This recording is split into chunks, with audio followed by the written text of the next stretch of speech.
Good morning students. आज के इस क्लास में हम 2 मार्च 2024 के लिए करंट अफेयर्स के एमसीक्यूज डिस्कस करेंगे। So let's begin.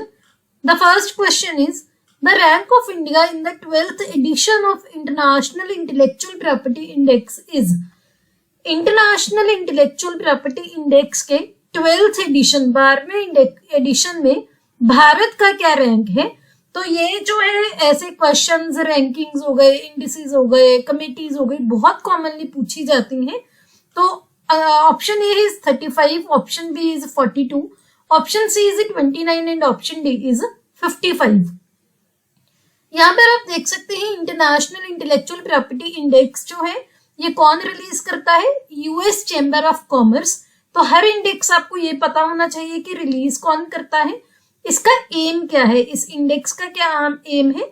जो इकोनॉमीज हैं उनको ये दिखाना कि आप आईपी ड्रिवन इनोवेशन को, इंटेलेक्चुअल प्रॉपर्टी ड्रिवन इनोवेशंस को और क्रिएटिविटी को कैसे इंप्रूव कर सकते हैं, ग्लोबल आईपी प्रोटेक्शन में के ट्रेंड्स हैं जो उनको कैसे रिवील कर सकते हैं।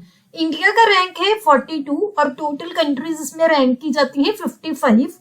तो ये चीज आपको ध्यान रखनी है।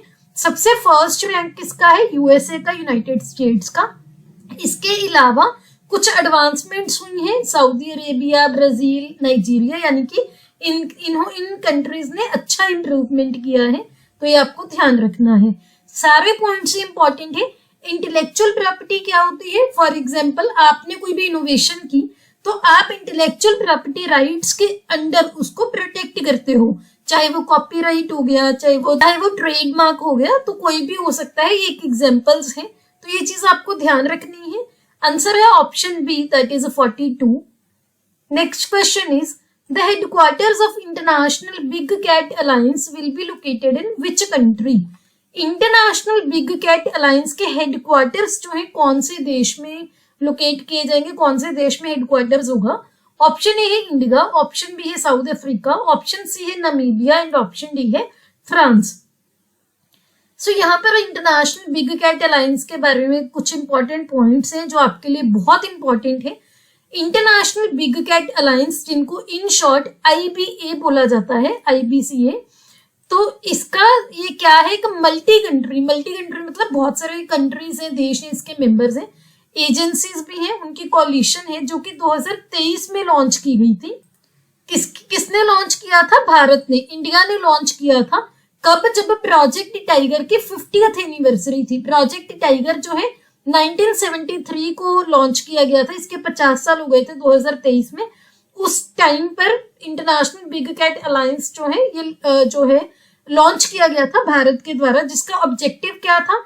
जो 7 बिग कैट्स हैं उनके कंजर्वेशन के लिए सब देशों में, सब मेंबर्स में कोऑपरेशन को इंश्योर करना, सो दैट जहां पर भी जो आबादी इन 7 कैट्स की कम हो रही है उसके रीजंस वगैरह ढूंढ के क्या चीजों की जरूरत है उसको एड्रेस करना, और जो पॉपुलेशन कम हो रही है उस ट्रेंड को उल्टा करना और पॉपुलेशन को बढ़ाना। तो ये चीज आपको ध्यान रखनी है, इसका ऑब्जेक्टिव। इसके अंदर क्या किया जाएगा? सेंट्रल रिपोजिटरी स्टैब्लिश की जाएगी जहां पर नॉलेज शेयरिंग होगी, कैपेसिटी बिल्डिंग होगी, नेटवर्किंग होगी, एडवोकेसी होगी, फाइनेंस सपोर्ट, रिसर्च वगैरह होगा। कौन सी है 7 big cats? Lion, tiger, leopard, cheetah, snow leopard, jaguar और पूमा। तो ये 7 बिग कैट्स हैं। रिसेंटली हमारे कैबिनेट ने, इंडिया के कैबिनेट ने इंटरनेशनल बिग कैट अलायंस की एस्टैब्लिशमेंट अप्रूव किया है, जहां पर उन्होंने एक टाइम की बजटरी सपोर्ट जो है अप्रूव की है 150 करोड़ की 5 सालों के लिए, 2023-24 से लेकर 27-28 तक। और इंटरनेशनल बिग कैट अलायंस के हेडक्वार्टर्स होंगे भारत में, इंडिया में। तो बहुत इंपॉर्टेंट है, ध्यान रखना है। ये है 7 जो इंपॉर्टेंट कैट्स हैं। तो यहाँ पर आप देख सकते हैं, ये है पूमा, ऐसा दिखता है। लेपर्ड जो है ऐसा दिखता है। एक्चुअल में इनकी जो बॉडी पर ये मार्क्स होते हैं उन्हीं में डिफरेंस होता है ज्यादा। स्नो लेपर्ड ऐसा दिखता है। देन चीता यहाँ ऐसा दिखता है। इसके अलावा जो टाइगर है ऐसा दिखता है। एक देन है लाइन, ऐसा दिखता है। जैगवर ऐसा दिखता है। तो ये आपको पता होना चाहिए। इनकी जो बॉडी में स्ट्राइप्स वगैरह है उनमें डिफरेंस होता है। बाकी भी काफी सारी प्रॉपर्टीज, कैरेक्टरिस्टिक्स डिफरेंट होते हैं, लेकिन ये जो इनकी बॉडी पर जो स्ट्राइप्स हैं, जो मार्क्स हैं, वो डिफरेंट होते हैं।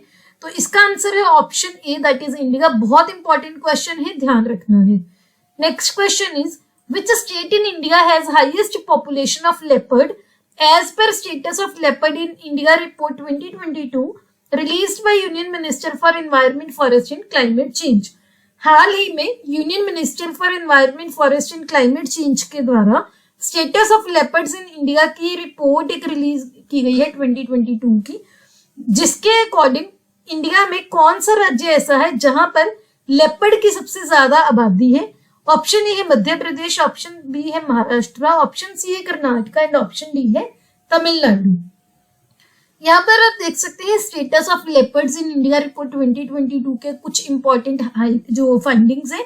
सबसे पहले तो आप ये देखिए कि ये 5th साइकिल था लेपर्ड पॉपुलेशन एस्टिमेशन का, जो कि status of leopard in India report में देखा गया है। ये एस्टिमेशन किसने किया है? National tiger conservation authority NTCA ने और wild life institute of India ने। बहुत इंपॉर्टेंट पॉइंट है, याद रखना है। इस रिपोर्ट में क्या क्या देखा गया है? एक तो जो लेपर्ड की आबादी है वो टोटल 13,874 जो एस्टिमेट की जा रही है, जो कि 1.08% ग्रो की है 2018 के कंपेरेटिवली। भारत में सेंट्रल इंडिया और ईस्टर्न घाट्स जो है वहां पर सबसे ज्यादा ग्रोथ देखी गई है। जो शिवालिक से और जो गेंजेटिक प्लेन है, गंगा नदी का प्लेन वाला एरिया, वहां पर आबादी कम हुई है। तो ये पॉइंट्स याद रखने हैं। कौन सा राज्य है जहां पर सबसे ज्यादा आबादी है? सबसे ऊपर है मध्य प्रदेश, देन है महाराष्ट्र, देन है कर्नाटक और तमिलनाडु। टाइगर रिजर्व्स कौन से हैं जहां पर सबसे ज्यादा आबादी है? सबसे फर्स्ट है नागार्जुन सागर सिरिसाइलम, देन है पन्ना, देन है सतपुड़ा। तो ये भी आपको याद रखना है। अगर हम बात करें हैबिटेट की कि कहाँ कहाँ पर ये मिलते हैं पूरी वर्ल्ड में, तो इंडिया, नेपाल, भूटान, कुछ पार्ट्स पाकिस्तान के, लेकिन जो इन एरियाज में मैंग्रोव फॉरेस्ट है और डेजर्ट्स हैं, जो रेगिस्तान है और जो मैंग्रोव फॉरेस्ट है, वहां पर ये नहीं मिलते। ये पॉइंट ध्यान रखना है। IUCN स्टेटस की अगर बात करें तो वो है वल्नरेबल। तो सारे पॉइंट्स आपको ध्यान रखने हैं। इसका आंसर है option A, that is Madhya Pradesh. बहुत इंपॉर्टेंट है, सारी फाइंडिंग्स आपको याद करनी है। नेक्स्ट है Vantara an animal rescue and rehabilitation initiative has been launched bye.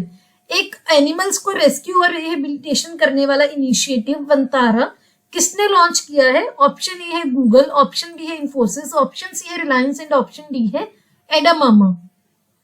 यहाँ पर आप देख सकते हैं रिलायंस फाउंडेशन ने एक इनोवेटिव एनिमल रेस्क्यू कंजर्वेशन और रिहेबिलिटेशन इनिशिएटिव अनाउंस किया है गुजरात के जामनगर में, जिसका नाम है वंतारा। यहाँ पर पिक्चर देख सकते हैं आप अनंत अंबानी की, उन्होंने अपना पैशन प्रोजेक्ट है उनका ये वंतारा। इस प्रोग्राम में क्या होगा? जो भी कोई जख्मी हो जाता है, जो कोई अब्यूज्ड होता है, एंडेंजर्ड एनिमल्स हैं इंडिया में भी और इंडिया के बाहर भी, उनको रेस्क्यू किया जाएगा, उनका ट्रीटमेंट किया जाएगा, रिहेबिलिटेट किया जाएगा। तो ये आपको ध्यान रखना है। आंसर है option C, that is Reliance. Next question is the Tawi festival is being conducted in which state और UT in India. Tawi festival जो है ये भारत के किस राज्य या केंद्रीय शासित प्रदेश में कंडक्ट किया जा रहा है? ऑप्शन ए है केरला, ऑप्शन बी है उत्तराखंड, ऑप्शन सी है Jammu and Kashmir and option D है उड़ीसा। यहाँ पर आप देख सकते हैं तवी फेस्टिवल जो है ये जम्मू एंड कश्मीर में हो रहा है 1 मार्च से 4 मार्च के बीच में। ये सालाना फेस्टिवल है। वहां पर तवी नदी है जो कि जम्मू शहर के बीच में से फ्लो करती है। वहीं पर ये जो इवेंट है ये वहां पर सेलिब्रेट किया जा रहा है, जहां पर जम्मू कश्मीर रीजन का कल्चरल लीगेसी जो है वो शो की जाएगी आर्ट्स, क्यूजिन, लिटरेचर और फोक ट्रेडिशन के थ्रू। तो ये आपको ध्यान रखना है। आंसर है option C, that is Jammu and Kashmir. Next question is world's first Vedic clock has been unveiled in which country. दुनिया का पहला वैदिक क्लॉक जो है ये किस देश में अनवील किया गया है? ऑप्शन ए है इंडिया, ऑप्शन बी है फ्रांस, ऑप्शन सी है यूएसए एंड ऑप्शन डी है स्पेन। यहाँ पर आप देख सकते हैं वर्ल्ड का फर्स्ट वैदिक क्लॉक। सबसे पहले मैं आपको इसकी पिक्चर दिखा देती हूँ। ऐसा दिखता है ये, यहाँ पर आप देख भी सकते हैं लिखा हुआ है विक्रमादित्य वैदिक घड़ी। तो ऐसा दिखता है। दुनिया का पहला वैदिक क्लॉक जो है ये जो इंस्टॉल किया गया है इंडिया के मध्य प्रदेश के उज्जैन जिले में। इसको डिजाइन किया गया है कि जो टाइम दिखाएगा, ये जो पुरातन इंडियन ट्रेडिशनल पंचांग था उसके अकॉर्डिंग टाइम दिखाएगा। उज्जैन जो है ये 0 मेरिडियन और ट्रॉपिक ऑफ कैंसर के पॉइंट ऑफ इंटरेक्शन पर लोकेटेड है। ये आपने मैप पर देखना है, आपको क्लैरिटी हो जाएगी। ये काफी यूनिक क्लॉक है जो कि वैदिक हिंदू पंचांग, प्लेनेटरी पोजीशंस जो हमारे ग्रह हैं उनकी पोजीशंस, मुहूर्त, जो एस्ट्रोलॉजिकल कैलकुलेशंस हैं, प्रिडिक्शंस हैं, इसके बारे में इंफॉर्मेशन दिखाएगा। और इंडियन स्टैंडर्ड टाइम और ग्रीनविच मीन टाइम ये भी दिखाएगा। टाइम कैलकुलेशन जो है ये एक सूर्य उदय यानी कि सनराइज से नेक्स्ट सनराइज के ड्यूरेशन के बेस पर टाइम कैलकुलेट होगा। जो रीडिंग है जब सनराइज हो जाएगा तो तब से 0 से स्टार्ट हो जाएगी, 30 घंटे की होगी और 1 घंटे में 48 मिनट्स होगी। तो ये आपको सारे पॉइंट्स याद रखने हैं। यहाँ पर आप देख भी सकते हैं, यहाँ पर IST दिखाया हुआ है, यहाँ पर GMT दिखाया हुआ है, यहाँ पर वैदिक टाइम है। तो ये आपको ध्यान रखना है, इंपॉर्टेंट है। आंसर है option A, that is India. India में कहां पर? मध्य प्रदेश के उज्जैन में। Next question is who became first Indian citizen to be conferred an honorary knighthood by Britain's king. Britain के राजा के द्वारा जो फर्स्ट इंडियन नागरिक ऐसे कौन होंगे जिनको ब्रिटेन के राजा के द्वारा ऑनररी नाइटहुड कन्फर की जाएगी? ऑप्शन ए है सुधा मूर्ति, ऑप्शन बी है सुनील भारती मित्तल, ऑप्शन सी है Mukesh Ambani and option D है शिव नाडार। यहाँ पर आप देख सकते हैं इनकी पिक्चर। जो भारतीय इंटरप्राइजेस के फाउंडर और चेयरमैन सुनील भारती मित्तल हैं, पहले भारतीय नागरिक होंगे जिनको ऑनररी नाइटहुड मिलेगी यूनाइटेड किंगडम के किंग चार्ल्स III के द्वारा। ऑनररी किंगडम क्या है? One of the highest honours है जो कि ब्रिटिश सुपीरियर देती है अपने सिविलियंस को या फिर फॉरेन नेशनल्स को, जब अगर उन्होंने काफी अच्छा एक्सेप्शनल कंट्रीब्यूट किया हो। तो ये आपको ध्यान रखना है, एग्जाम्पल की तरह कोट कर सकते हो आप।